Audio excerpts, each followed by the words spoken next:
Hello, students. This is Miss Camben. I am here to talk to you about writing the counterclaim and rebuttal paragraph of your argumentative essay. So let's go back here and just look real quick at what you've done so far. In your argumentative essay graphic organizer, you should have been looking at your introduction paragraph. You have looked at your body paragraphs 1, 2, and 3. And the next paragraph you will be looking at is the one I'm explaining, the counterclaim and rebuttal. And it comes right before your final paragraph, the conclusion. So I just have a few things I want to talk to you about in terms of the counterclaim and rebuttal. First of all, why do we have to write this paragraph? Why can't we just go straight into our conclusion? We've already explained our 3 reasons why we have the claim that we have. We've given evidence. Isn't that enough? Well, after stating your 3 pieces of evidence, acknowledging a counterclaim and giving a strong rebuttal is like the 1-2 knockout punch. Seriously, you have taken down all of the possible opposition to your claim, knocked it all out, and there's nothing left than to focus everything on your position. So it's a really important step, and I'm going to lead you through how to do that. First of all, your first sentence in this paragraph, the topic sentence, is going to be that counterclaim. So a counterclaim is just simply the opposing view or the opposing position. So you need to be able to imagine, what would the other side of this issue argue? Now, whatever you indicate, you state as the counterclaim, that other position, it's going to be your topic sentence. So let's look at an example. If in my essay, not the one you're writing for me, but let's say the topic we're writing about is what's the world's greatest food? If your claim and evidence is that pizza is the world's greatest or best food, well, now you need to think as your opponent or the person on the other side.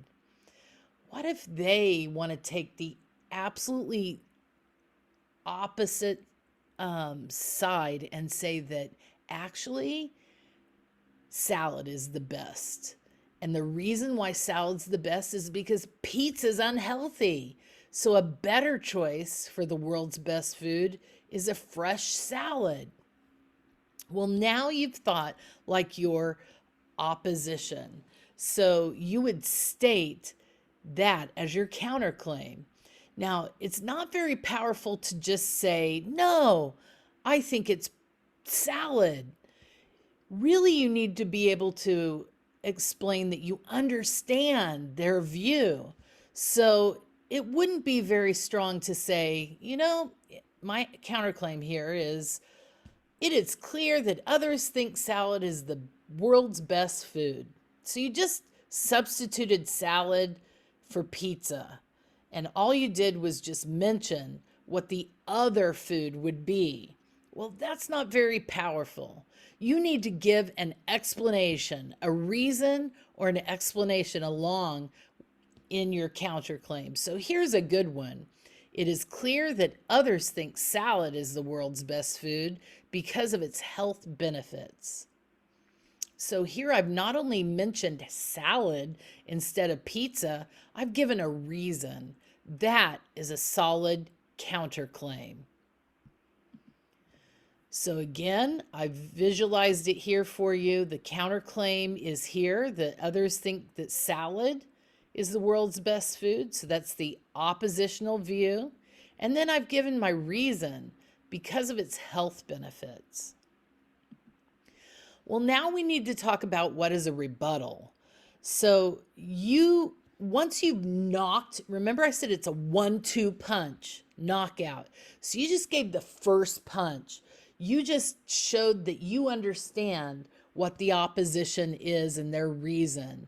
Now you're going to come back with that powerful rebuttal where you nail, basically signed, sealed, and delivered.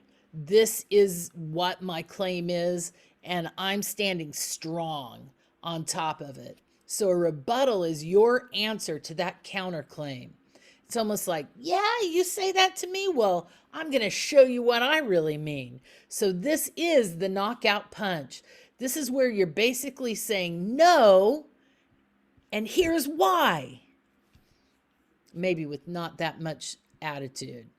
So I've got an example here. I've written out my whole paragraph for my counterclaim and rebuttal. I've written that first part, which was the counterclaim. It's clear that others think salad is the world's best food because of its health benefits. Yet, here I go with my rebuttal. I'm going to knock them down.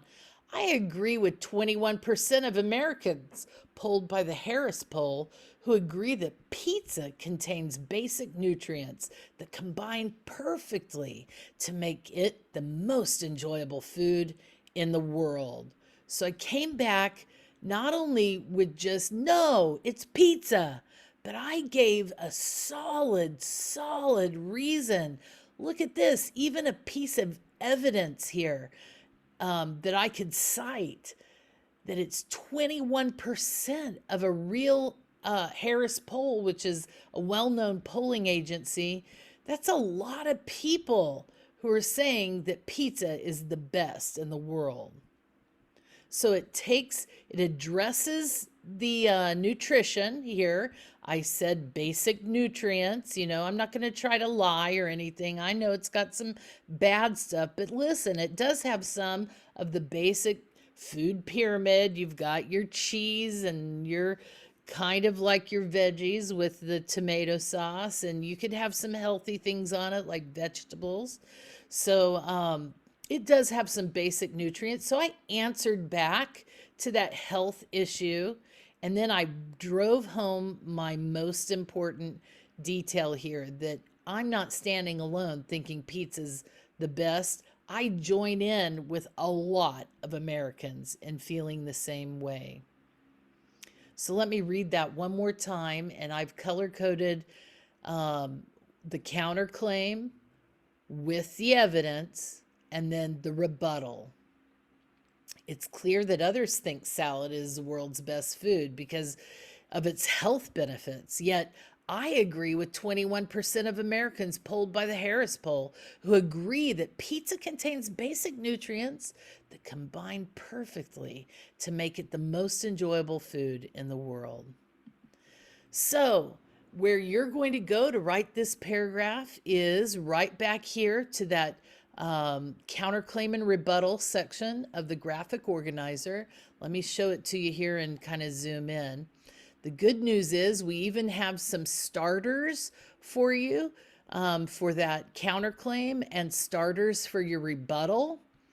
So this is where you're going to go, and I encourage you to go knock them out.